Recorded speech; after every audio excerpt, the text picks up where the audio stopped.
topic of the discussion is data summarization in the name of mode. Mode एक और technique है data की summarization के लिए, और जिस तरीके से हम एवरेज में मीन को मीडियन को यूज़ करते हैं, बिल्कुल उसी तरीके से डेटा समराइजेशन में मोड को भी यूज़ कर सकते हैं। हाँ, हमारे पास वो सिनेरियो डिफरेंट है जिस सिनेरियो में हम मोड को यूज़ करेंगे। कौन से सिनेरियोज़ हैं?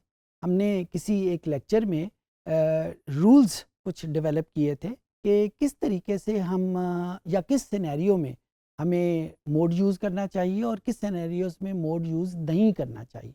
और हमने रूल बनाया था कि for all categorical variable, for all qualitative variable, we will use the mode to summarize the data.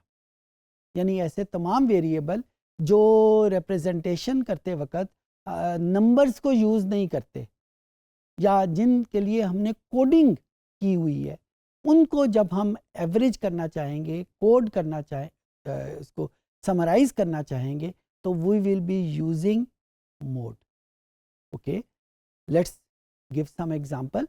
Gender एक वेरिएबल है। जब इससे किसी से सवाल पूछा जाए तो उसका आंसर हमें मेल या फीमेल की सूरत में मिलता है, किसी नंबर की सूरत में नहीं मिलता, 1 या 2 की सूरत में नहीं मिलता, मेल या फीमेल की सूरत में मिलता है। तो this is basically a qualitative variable. लेकिन जब हम उसको SPSS में रेंडर करते हैं तो हम आम तौर के ऊपर कोड यूज़ करते हैं। लेट्स से हमने मेल के लिए 0 कोड यूज़ कर लिया, फीमेल के लिए 1 कोड यूज़ कर लिया, या कोई कोड की और स्कीम यूज़ कर ली। लेकिन एक बात तय है कि हम इन वेरिएबल्स को डायरेक्टली एनालाइज नहीं कर सकते, क्योंकि डायरेक्टली एनालाइज करते वक्त फार्मूलों को तो नंबर्स की ज़रूरत होती है, तो ये नंबर है नहीं, लिहाजा हमें मजबूरन इस्तेमाल करना पड़ेगा कोडिंग को। और जो ही हम कोड यूज़ करेंगे और इसकी अगर हम समराइज़ करेंगे तो हम मोड यूज़ करेंगे। अब हम देखते हैं कि SPSS में मोड की कैलकुलेशन कैसे की जा सकती है और फिर मोड का मतलब क्या है। जी, हम इस वक्त एक फ़ाइल के ऊपर हैं। मैं यही फ़ाइल हर एनालिसिस में यूज़ कर रहा हूँ ताकि रेफरेंस बनाने में आसानी हो। ये फ़ाइल कस्टमर डीबेस की है, और अगर आप गौर से देखें आपको लेफ़्ट अपर कॉर्नर के ऊपर इस फ़ाइल का नाम भी लिखा हुआ नज़र आ रहा है। तो किसी भी SPSS में किसी भी फ़ाइल का, किसी भी डेटा फ़ाइल का जब आपने आइडेंटिफिकेशन देखनी हो, नाम देखना हो, तो आप लेफ़्ट अपर कॉर्नर के ऊपर देखेंगे तो आपको उसका नाम लिखा हुआ नज़र आ जाएगा। अगर आप एप्पल मैकिन्टॉश के कंप्यूटर के ऊपर हैं तो आमतौर के ऊपर ये नाम सेंटर में लिखा हुआ नज़र आता है, लेफ़्ट साइड के ऊपर या राइट साइड के ऊपर लिखा हुआ नज़र नहीं आता। उनका नाम राइट इन द सेंटर लिखा हुआ नज़र आता है। बहरहाल उसके टाइटल के ऊपर उसकी डेटा फाइल का नाम मौजूद होता है। तो ये कस्टमर डीबेस की फ़ाइल है। 133 इसमें कॉलम्स हैं, 5000 इसमें रिस्पोंडेंट हैं, और 5000 रिस्पोंडेंट का कस्टमर्स का डेटा हमारे पास मौजूद है उनके मुख्तलिफ एट्रीब्यूट्स के हवाले से।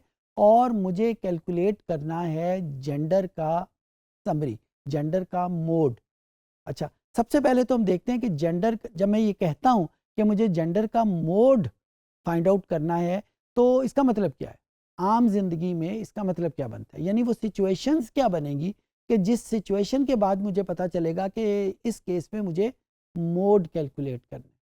जी, लेट्स से मैं ये देखना चाहता हूँ कि मेरी फ़ाइल में या मेरे जो उस दुकान में कस्टमर्स आते हैं उसमें ज़्यादा मेल हैं या ज़्यादा फीमेल हैं, या आम तौर के ऊपर मेरी दुकान में मेल कस्टमर आते हैं या फीमेल कस्टमर आते हैं। तो ये वाले वो सिनेरियोज़ हैं जिसमें मुझे डेटे को रिप्रेजेंट करना पड़ेगा कि क्या दुकान में मेल कस्टमर आ रहे हैं या फीमेल कस्टमर आ रहे हैं। तो उस केस में मुझे जेंडर को, क्योंकि जेंडर वो वेरिएबल है जिसमें मेल और फीमेल की डिस्टिंक्शन मौजूद होती है, तो मुझे जेंडर का समरी देखनी पड़ेगी कि जेंडर की समरी क्या है, जेंडर को किसी एक वैल्यू से कैसे रिप्रेजेंट किया जा सकता है। सो लेट्स सी कि यहाँ पे SPSS में हम इसको कैसे करेंगे। हम एनालाइज का बटन प्रेस किया। यहाँ पे डिस्क्रिप्टिव में हमारे पास आम तौर के ऊपर 2 ऑप्शंस आती हैं, फ्रीक्वेंसीज और डिस्क्रिप्टिव। अनफॉर्चुनेटली डिस्क्रिप्टिव में मोड नाम की कोई चीज़ शामिल नहीं है। यहाँ पे आप देखें सिर्फ मीन की फैसिलिटी अवेलेबल है, मोड की फैसिलिटी अवेलेबल नहीं है। तो इस वजह से हम इस वाली ऑप्शन को यूज़ यहाँ पे नहीं करेंगे। तो हम यहाँ पे एनालाइज डिस्क्रिप्टिव ऑफ फ्रीक्वेंसी को यूज़ करेंगे और यहाँ पे उस वेरिएबल को हमने शिफ्ट कर दिया। यहाँ पे अगर आप गौर से देखें तो उसी तरीके से इनपुट बॉक्स है हमारे पास, लेफ्ट साइड के ऊपर सारे वेरिएबल लिखे हुए हैं, राइट साइड के ऊपर एक विंडो ओपन है। तो हमने जिस वेरिएबल के ऊपर भी एनालिसिस करना है उसको लेफ्ट साइड से उठा के राइट साइड के ऊपर अब शिफ्ट कर देंगे। और यहाँ पे क्योंकि जेंडर के ऊपर मुझे अप्लाई करना है तो जेंडर को मैं इधर इधर शिफ्ट किया और फिर स्टेटिस्टिक्स का बटन को प्रेस करते हुए मैंने यहाँ पे मोड को प्रेस कर लिया।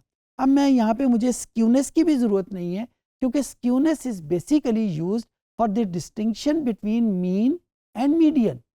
मुझे तो यहाँ पे ऑप्शन ही एक है मोड, मोड ही यहाँ पे यूज़ हो सकता है, मोड के अलावा यहाँ पे कोई और एनालिसिस यूज़ नहीं हो सकता। तो मैंने मोड को क्लिक कर लिया।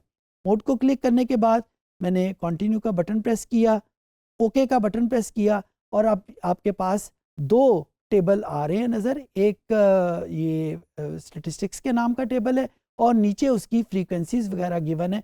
मुझे क्या फाइंड आउट करना है, ये देखिए ये मोड की वैल्यू यहाँ पे गिवन है और मोड इज इक्वल टू 1 लिखा हुआ है।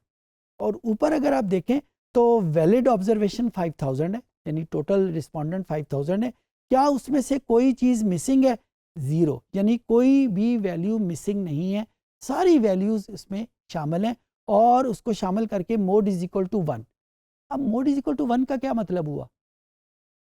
1 का क्या मतलब हुआ जी? यहाँ पे हमें एक स्टेप और आगे जाना पड़ता है। हमें ये देखना पड़ता है कि क्योंकि ये वेरिएबल तो कैटेगोरिकल था, क्योंकि कैटेगोरिकल था तो यहाँ पे कोडिंग हुई होगी।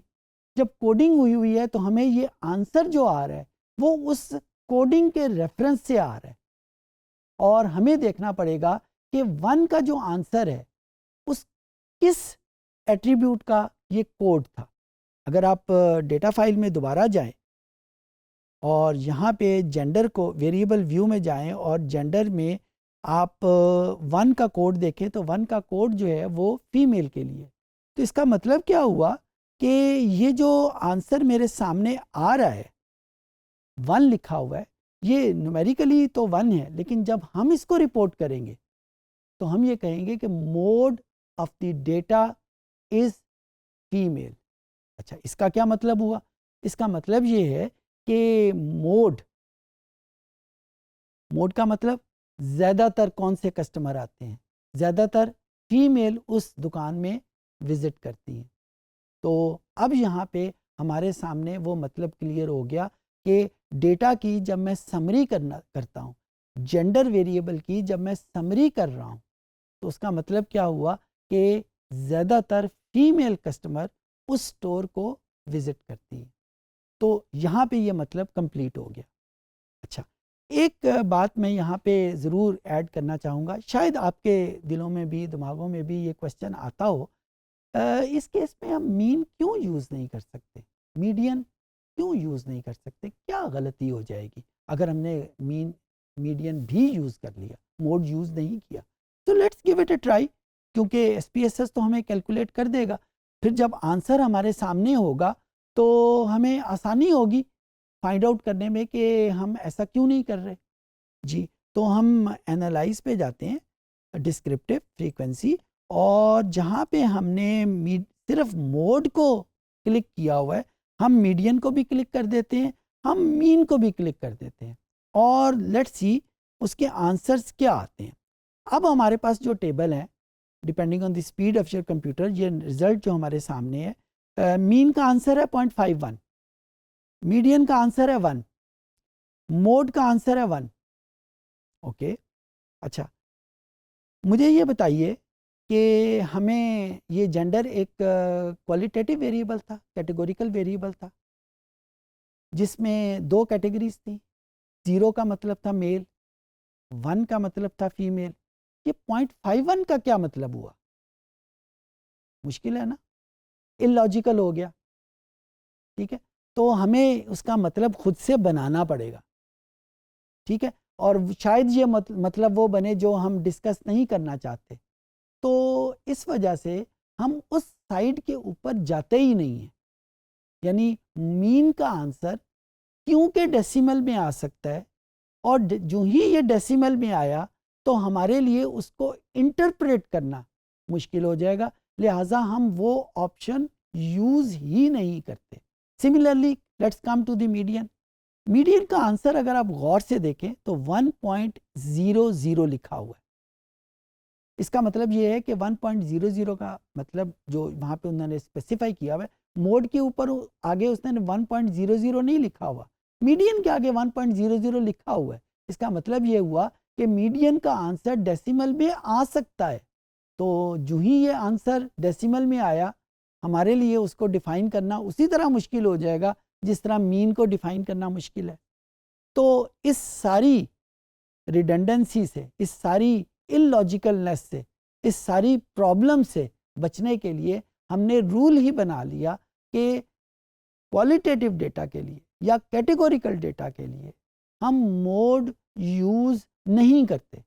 हमने रूल बना लिया हुआ है कि जब भी हमारे पास नॉन न्यूमेरिकल डेटा जिसको हमने कोड किया हुआ है वो मौजूद है, उसका हम मीन कैलकुलेट नहीं करेंगे, हम उसका मीडियन कैलकुलेट नहीं करेंगे, हम सिर्फ उसका मोड कैलकुलेट करेंगे। क्योंकि अगर हम मीन या मीडियन यूज़ करते हैं तो पॉसिबिलिटी है कि हम किसी ऐसी फॉर्म में आ जाएं जो हमें इंटरप्रेट करना मुश्किल हो जाए। जिस तरह इस केस में आप स्क्रीन पे देखें तो जेंडर का मीन 0.51 है।